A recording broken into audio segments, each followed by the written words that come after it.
Muy buenas noches, ¿cómo le va a todos ustedes?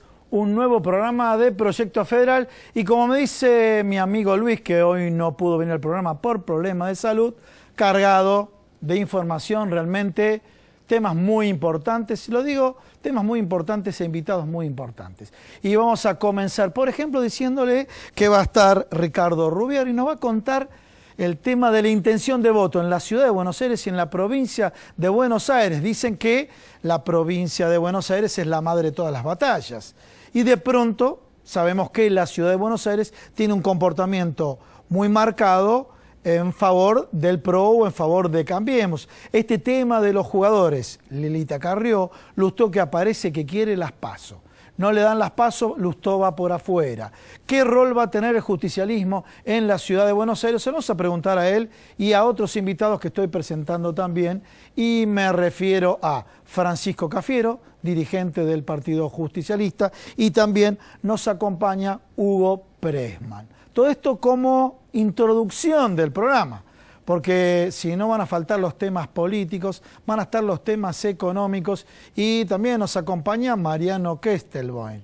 Está siendo muy requerido Mariano en todos los medios de comunicación. A ver, me dice Mariano, antes de empezar el programa, Gustavo, pregúntame lo que quieras, pero el objetivo es el siguiente, acercarle a ustedes algunas herramientas para poder analizar los distintos escenarios. Tenemos el escenario del tipo de cambio, la relación que tiene Argentina y Brasil y esto, los términos de intercambios. Y lo que está pasando ahora, bueno, volvió a subir el dólar. Puede ser algo temporal, puede ser algo permanente. Por otro lado, ¿qué es lo que se dice? Este gobierno tiene previsto un ajuste después de las elecciones.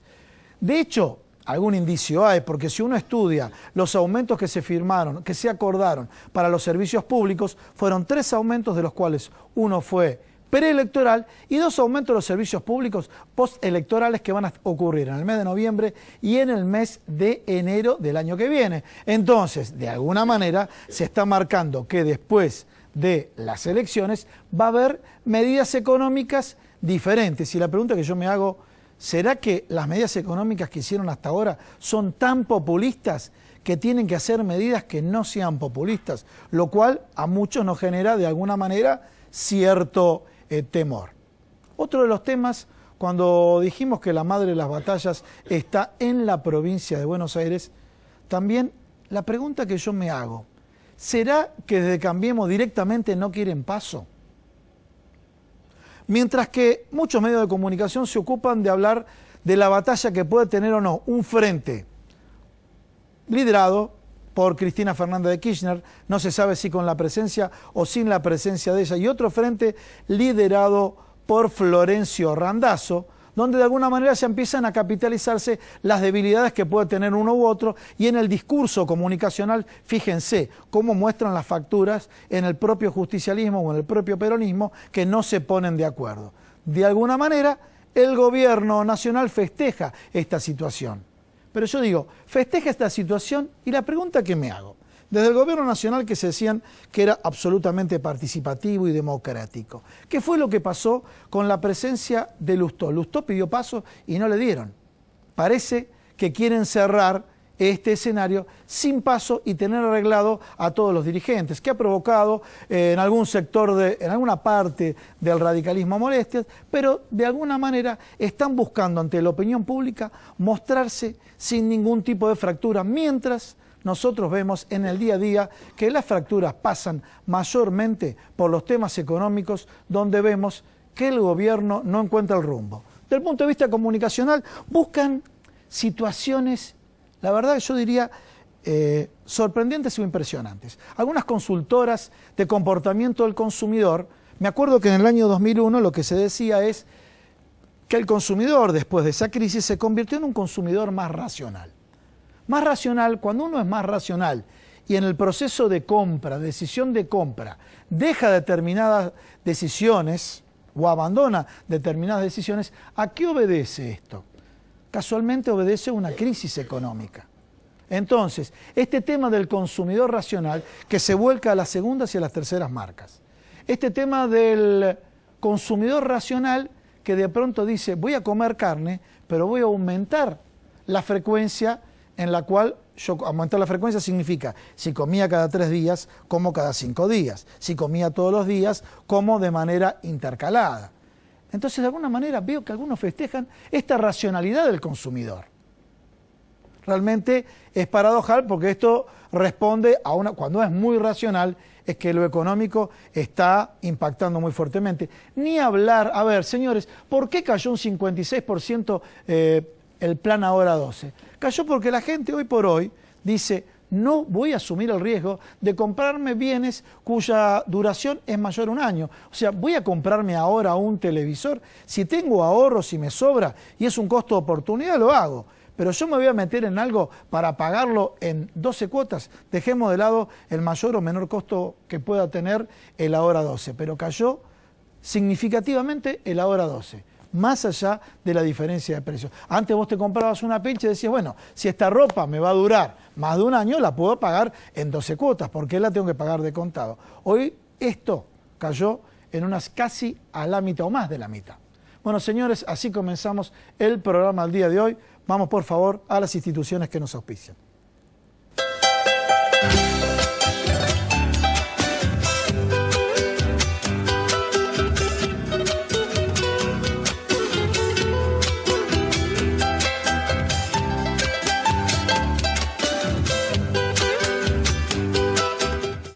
Federación Argentina de Trabajadores de Farmacia, 70 años en defensa de los derechos del trabajador del sector, comprometidos con la formación de nuevos líderes sindicales. Obra social del personal de farmacia, el mejor remedio para su salud. Turismo Social de FATFA piensa en el descanso de todos los trabajadores de farmacia, ofreciendo un gran circuito hotelero en todo el país. Instituto Superior de Formación Tecnológica de FATFA apuesta al crecimiento profesional de todos los trabajadores de farmacia en el país. FATFA, conmemorando su 70 aniversario.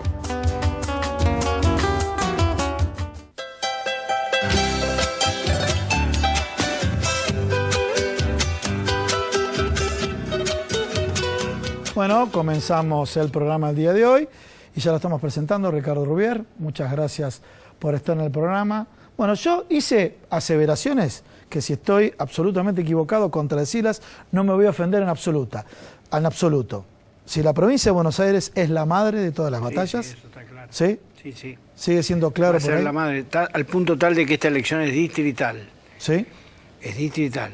Es una elección legislativa distrital, pero sin embargo el resultado de la provincia de Buenos Aires se va a convertir desde el punto de vista periodístico en la captura del día del domingo, y del lunes siguiente a la elección, se va a convertir en el hecho nacional. Se va a convertir en un resultado nacional de 1-0, 1-1, 2-1, no sé. El resultado va a ser el de la provincia de Buenos Aires. O sea, cuando ganó María Eugenia Vidal, que después vino el balotaje presidencial, ya fue directamente, se sintió como una goleada en la provincia de Buenos Aires. Sí, por eso digo que esta elección va a tener su epicentro en la provincia de Buenos Aires. Si bien, vuelvo a decirlo, después hay otra forma de contabilizar un resultado electoral que tiene que ver con la cantidad de legisladores que obtuvieron cada una de las fuerzas políticas. No nos olvidemos, hay que decirlo, que el que más juega en esta elección no es ni Cambiemos ni el Frente para la Victoria, sino que es el Frente Renovador. El Frente Renovador es el que más pone en juego legisladores en esta elección porque ganó la anterior. Bien, acá justo tocaste el Frente Renovador, ya me estás preparando el terreno. Primero, la ancha avenida en medio. Segundo, la apertura de las sesiones en el Congreso del Presidente de la Nación, donde dijo: vamos a trabajar, es una técnica de marketing o de comunicación política, vamos a trabajar con la campaña del opuesto. El opuesto, en mí, está el Frente para la Victoria, pero sin embargo, en distintos mensajes se habla del peronismo, algunos sectores de Cambiemos, en distintos mensajes se habla del populismo, o sea, esta asociatividad que va desencadenada. Frente para la Victoria, populismo, ¿sí? Peronismo. ¿Cómo lo ves vos? Y bueno, este tema del rol, porque algunos colegas tuyos me dicen, bueno, del Frente Renovador de pronto no son tan opositores, pero no son tan oficialistas tampoco. ¿Esta indefinición los perjudica? Bueno, hay un tema. La ancha avenida del medio se está difundiendo en el mundo. Sí. En la Argentina no. Bien. En la Argentina es una excepción. La situación política tiene características particulares que no responde al, qué sé yo, al resultado electoral de Francia o a la orientación electoral francesa y de muchos otros países. O sea que acá la avenida del medio por el momento está suspendida en términos de la polarización que ofrece tanto Cambiemos como la que acepta el kirchnerismo. O sea, el kirchnerismo acepta ser, digamos, el principal opositor y la polarización. Y esta polarización, en el caso de la provincia de Buenos Aires, pone en peligro la posibilidad electoral del Frente Renovador. Bueno, por el momento, quiero aclarar las palabras porque hay que tener cuidado con las palabras. Nosotros lo que decimos, lo que digo yo, con lo que vemos nosotros en provincia de Buenos Aires es que hay una tendencia a la polarización. Polarización todavía en términos absolutos no hay. No hay. O sea, tendencia a la polarización, los que están en el medio van a pasar para un lado o para el otro. Los que están en el medio, por el momento, si bien el Frente Renovador no alcanza el tercio, digamos, todavía tiene un caudal electoral importante que me permite a mí decir tendencia y no decir polarización ya en forma cerrada. De todas maneras, si esta presión sobre el Frente Renovador de la polarización apunta a que el Frente Renovador pierda peso, pierda volumen. Ahora, si pierde volumen, por los estudios que hemos realizado nosotros y otras agencias, si pierde volumen no va a ser en forma simétrica, pierde volumen a favor de Cambiemos. Ah, pierde volumen a favor de Cambiemos. Así es. ¿Cuál sería el porqué? Porque ahí lo que predomina en el voto a Frente Renovador, además de haber independientes, hay una composición peronista, pero es una composición peronista no K, o en todo caso es una composición peronista claramente anti-K. Voy a pasar a la otra mesa y después retomamos, ¿te parece? Dale. A ver, estamos acá con Francisco Cafiero y Hugo Pressman. Comencemos, Francisco Cafiero, queremos aclarar, por la Ciudad de Buenos Aires, pero vamos a ver el peronismo en su totalidad, ¿sí? Y ahí entramos en el debate que se está dando.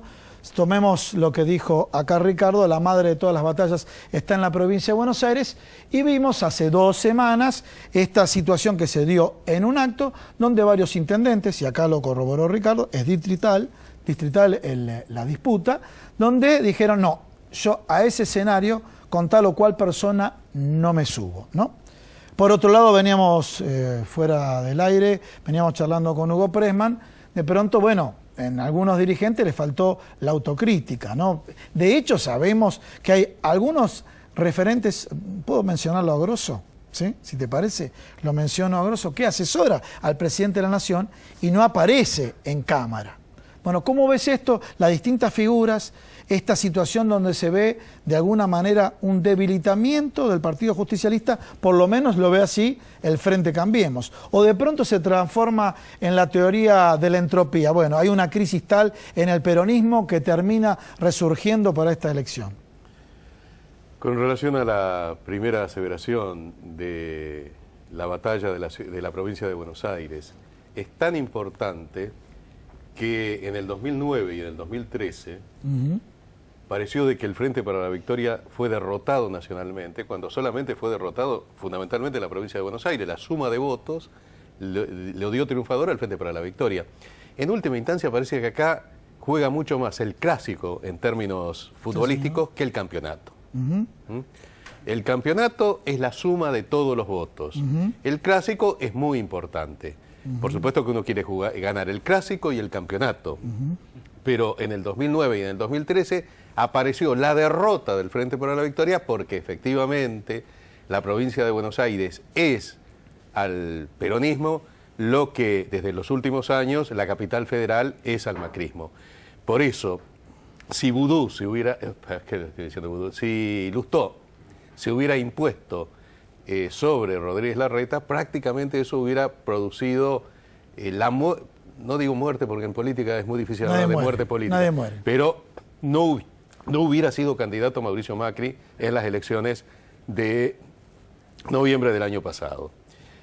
Con relación a las figuras, y sigo con ejemplo futbolístico, uno podría formar una delantera como las viejas delanteras de 5 jugadores, de gente que su presencia en este momento no suma, y gente que no suma muchas veces porque ha hecho méritos favorables y desde el establishment la ataca. Pero hay otros elementos que juegan en forma perjudicial para las próximas elecciones.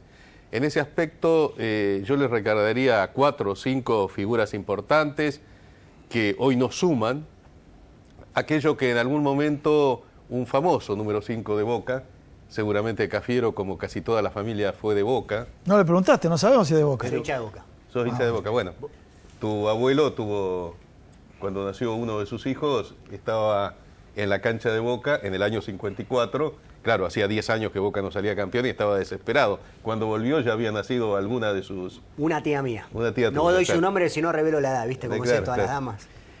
Un famoso número 5 de Boca que era Ratín. Ratín, durante su época de gloria, la pelota pasaba por él. Hubo un momento en que Ratín percibió que los compañeros le escamoteaban la entrega de la pelota. No le tenían más confianza. Y entonces Ratín, inteligentemente, dijo, es el momento de retirarme. En fútbol, cuando uno se retira, por una cuestión de edad o porque ya cumplió su ciclo, ya no puede volver más. Pero en política sí vos podés retirarte un año si el proyecto te importa más que tu ubicación dentro del proyecto y volver después. Esto sería interesante que lo tomen, no voy a dar nombres, pero todo el mundo pueden identificarlo. Gente, algunos de esos personajes muy valiosos, pero que hoy no suman sino que restan. Bien. Francisco, ¿cómo ves el tema de el PJ, la unidad o eventualmente la no unidad? Ya que mencionó términos futbolísticos, yo soy del otro lado, soy gallina, soy de River. Pero bueno, vamos a hablar qué pasa. Un grupo está con Riquelme y otro grupo no está con Riquelme, y me estoy refiriendo, en este caso, Florencio Randazzo, Julián Domínguez, ¿sí? Y por otro lado, quienes acompañan a Cristina Fernández de Kirchner, que todos los días se baraja un nombre diferente. Pero yo me quiero abstraer de ahí y hablo en términos de liderazgo.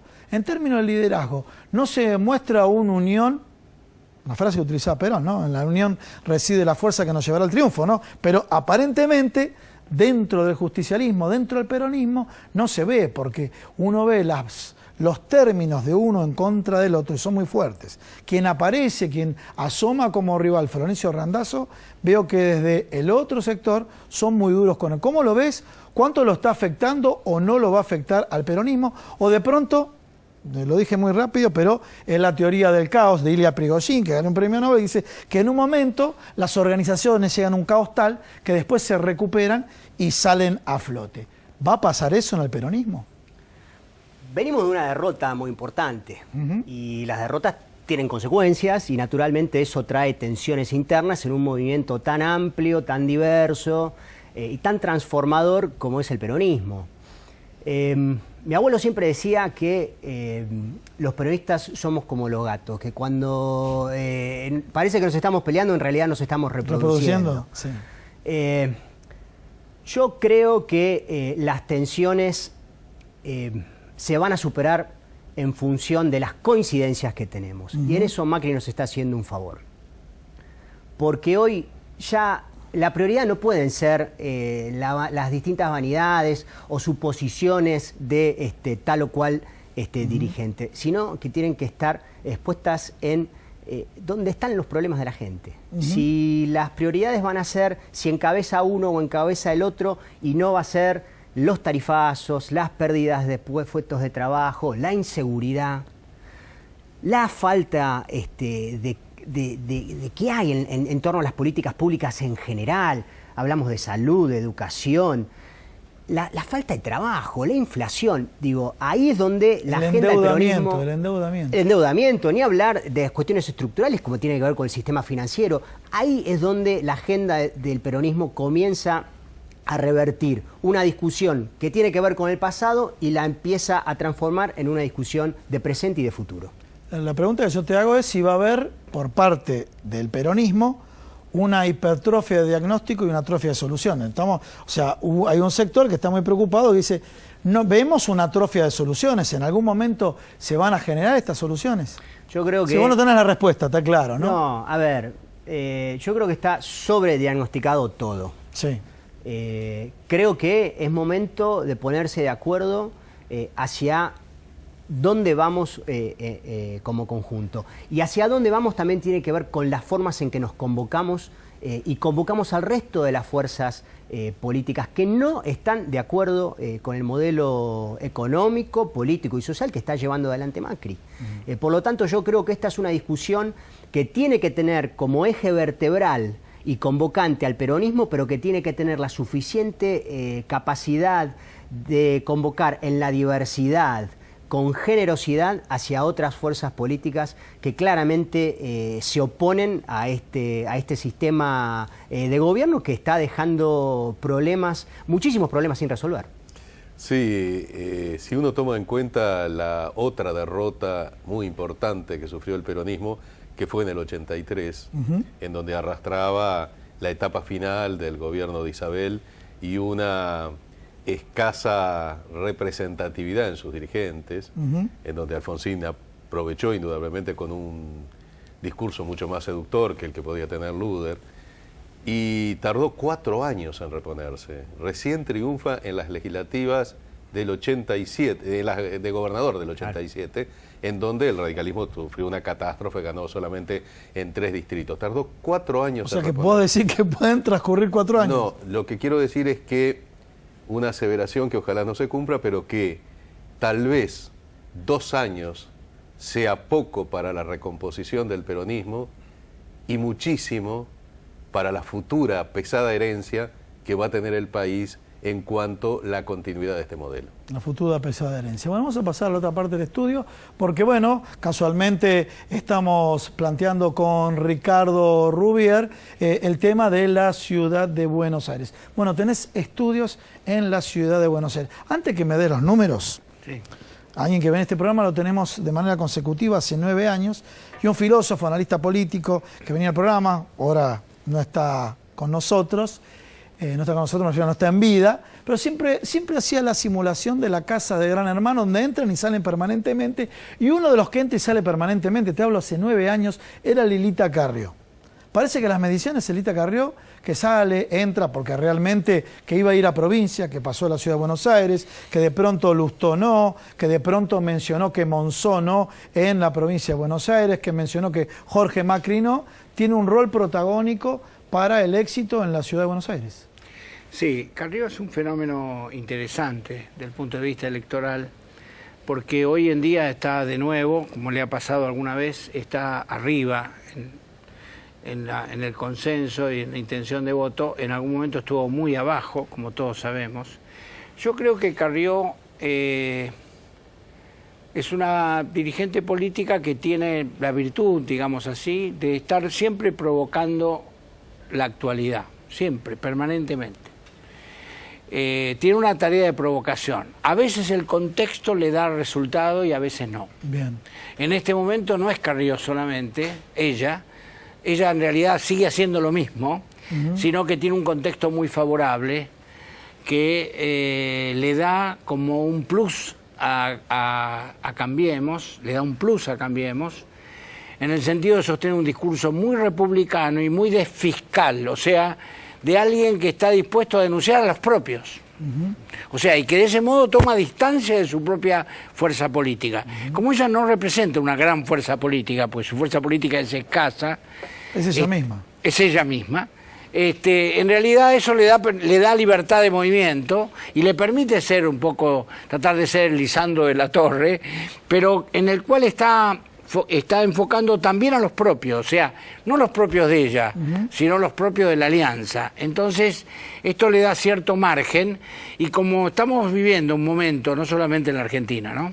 Estamos viviendo un momento donde el tema de la corrupción pasa a ser un tema cotidiano, de todos los días, indudablemente este es el contexto favorable. ¿Te lo puedo traducir en términos de la calle? Y le pongo el voto porque de alguna manera le va a marcar la cancha a Mauricio Macri. Es como una suerte de voto antisistema. O sea, ella se convierte, es curioso, ella se convierte, a pesar que es republicana y es bien sistémica, bien liberal en su concepción, en su formación, ¿no? Inclusive con alguna lectura marxista, digamos, como tienen los liberales que tienen lecturas marxistas, además de eso, digamos, ella lo que aparece es como una suerte de antisistema, como una política distinta al resto. Mientras el resto, estoy hablando de cómo lo ve la sociedad, no cómo lo veo yo. La sociedad ve cuando se produce un acto de corrupción, eso no lo dijimos, me parece interesante decirlo. ¿Qué le pasa a la opinión pública? Nosotros lo sabemos. ¿Qué dice la opinión pública cuando surge un tema de corrupción en Brasil, en la Argentina, del PRO o del Frente Patriota, de donde sea? ¿Qué dice? En la población la mayoría de los que dicen es, confirmo algo que yo sospechaba. No dice sorpresa, no hay sorpresa. O sea, la corrupción no es una sorpresa para la opinión pública, es una confirmación. Entonces, encuentra en Carrió como una suerte de por eso dije casi un antisistema, como una política diferente que se pone, digamos, se arma como para denunciar la corrupción en todas partes, aunque esté en mi propia por casa. Los números que vos tenés, pareciera que es verosímil. Está en 40% hoy la intención de voto, o sea, en Capital Federal. ¿Le cree? Sí, sí.